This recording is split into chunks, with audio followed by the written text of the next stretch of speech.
శ్రీ సత్యదేవాయ నమః. శ్రీ వీర వెంకట సత్యనారాయణ స్వామివారి దేవస్థానంకు వేచేసి ఉన్న దేవాదాయ ధర్మాదాయ శాఖ మార్చుల వారిని పలు అభివృద్ధి కార్యక్రమాలకి వచ్చిన నిమిత్తం సార్ వారిని కలవటం, మా సుదీర్ఘకాలంగా ఉన్నటువంటి సమస్యలను మా రెగ్యులేషన్ కోసం సార్కి వినతిపత్రం సమర్పించడం, ఆ వినతిపత్రం తీసుకుని సార్ వారు బాగా చదివి సమస్యను పరిష్కరిస్తానని హామీ ఇవ్వటం జరిగింది. మా అధికారులు అధికార యంత్రాంగం కూడా మాకు అహర్నిశల సహాయ సహకారాలు అందిస్తూ ఉన్నారు. అదేవిధంగా మా దేవాదాయ ధర్మాదాయ శాఖ కమిషనర్ వారు కూడా ఈ కార్యక్రమానికి రావటం, సార్ని కూడా కలవటం, ఆయన కూడా సానుకూలంగా స్పందించి తగు న్యాయం చేస్తానని చెప్పేసి హామీ ఇవ్వటం, ఈ కార్యక్రమాలు జరిగాయి. అంతా న్యాయం జరుగుతుంది అలా అని చెప్పేసి స్వామివారి దయతో ఎదురు చూస్తూ ఉన్నాం. మాకు సహకరించినటువంటి పత్రికా మిత్రులకి అందరికీ కూడా హృదయపూర్వక ధన్యవాదాలు తెలియజేసుకుంటున్నాం.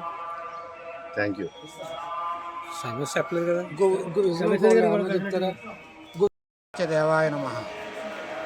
అన్నవరం గ్రామంలో వేసినటువంటి శ్రీ వీర వెంకట సత్యనారాయణ స్వామివారి దేవస్థానానికి ఇచ్చేసినటువంటి రాష్ట్ర మంత్రివర్యులు కొట్టు సత్యనారాయణ గారు శ్రీ అన్నవరం దేవస్థానం ఎన్ఎంఆర్ ఉద్యోగుల సంక్షేమ సంఘం తరఫున ఇక్కడ సభ్యులందరూ కలిసి శ్రీ కొట్టు సత్యనారాయణ గారు మంత్రి గారిని కలవడం జరిగింది.